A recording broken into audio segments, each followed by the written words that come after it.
It seems everywhere you look in Grand Center, there's construction and renovation, from the Public Media Plaza here at the 9 Network to the new Harold and Dorothy Steward Center for Jazz on Washington Avenue. It's the latter we're focusing on tonight. A few days ago, Jazz St. Louis Executive Director Gene Dobbs Bradford showed me around the gutted space that was home to Jazz at the Bistro and explained how it will be bigger and better come this fall. The revamped venue is larger thanks to the purchase of the building next door. See, the entrance used to be down there where that awning is, but now it's going to be right here. But right now, this is boarded up because there's a lot of work going on behind that. So we're going to take another entrance. You ready to go in? Okay, absolutely. Safety first. The performance space patrons remember will be relocated and reconfigured. And there's more on the first floor. So, Gene, this is where the stage has been for years. That's right. Recognize it? No. Yeah, but what we're doing, in order to make the room more intimate, we're actually reorienting the stage. So it was here, and that gave the whole room more of a theater, you know, more long and narrow. Well, we're going to be moving the stage so that the depth into the audience will be more shallow. So here, let me just show you. We're moving the stage from there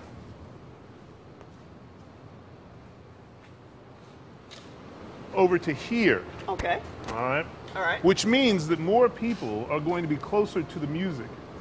So it's going to make the room even more intimate. So we'll have greater seating capacity, but the room's going to feel much more intimate. Everybody's going to be closer to the music, to the action. And then if you look here, you may remember that there used to be a circular opening in the balcony, but now it's shaped like a U. And I think that those seats up there are going to be some wonderful seats for watching a performance. Make you feel like you're in the royal box. State-of-the-art sound and acoustical systems are also being designed for the space. We're going to go on over from the Faring Jazz Bistro to Nancy's Jazz Lounge. We may not have very many performances in this space, but it is a place where people are going to get a taste of jazz. So, as you come in here, this is Nancy's Jazz Lounge. It's going to have a very large bar in there that'll seat about 21, and then there'll also be tables so people who are coming to the Fox Theater or coming to a show at the Bistro would be able to come in here, maybe have a drink or get something to eat before the show. But then there's also going to be a big video wall here on the that will broadcast the show performance that's going on in the Bistro. So let's say you're going to the Fox Theater, you come out, you've been passing by here, you want to know what's going on, you want to get a little taste of jazz, but you're not ready to commit because you're not quite sure what it's like. You can come in here and get a little taste of it. You know, find out what it's like.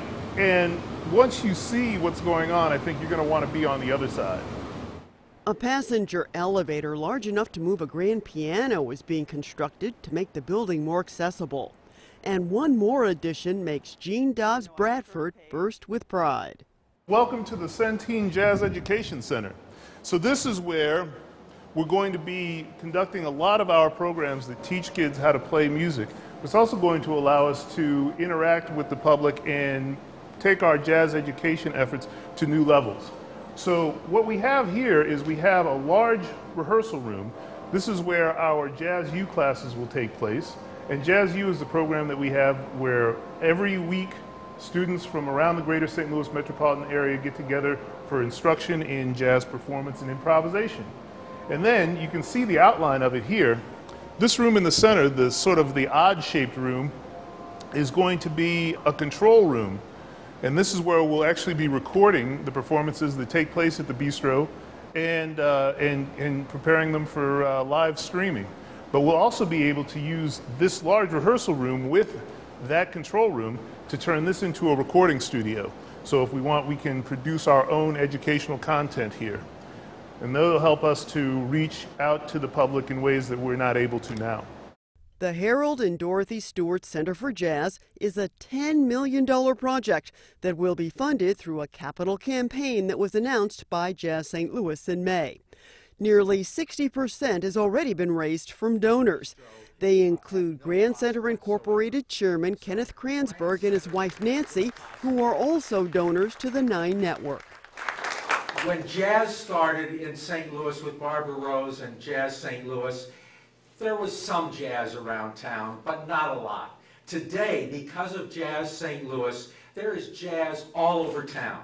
And the more jazz there is all over town, the more people learn about jazz and the more people want to come to see the best jazz. And the best jazz is right here. The Jazz Center is named for the parents of Worldwide Technology Chairman David Steward. I had the opportunity to see firsthand in the 50s and 60s and what my parents endured and challenged with. And one of the things I saw about them more than anything else, and in spite of all those things, they found some vein of happiness and excitement about the future and the future for their children and so forth as well. And I saw them walk significantly in forgiveness of people who may have wronged them and did them wrong, and found music as a way of soothing that pain and those challenges, and communicated in the spirit of that music also to the rest of the community and to their own community as well. And so preserving that, the spirit of that, for all of us is really important for future generations. The Harold and Dorothy Stewart Center for Jazz is scheduled to open in October.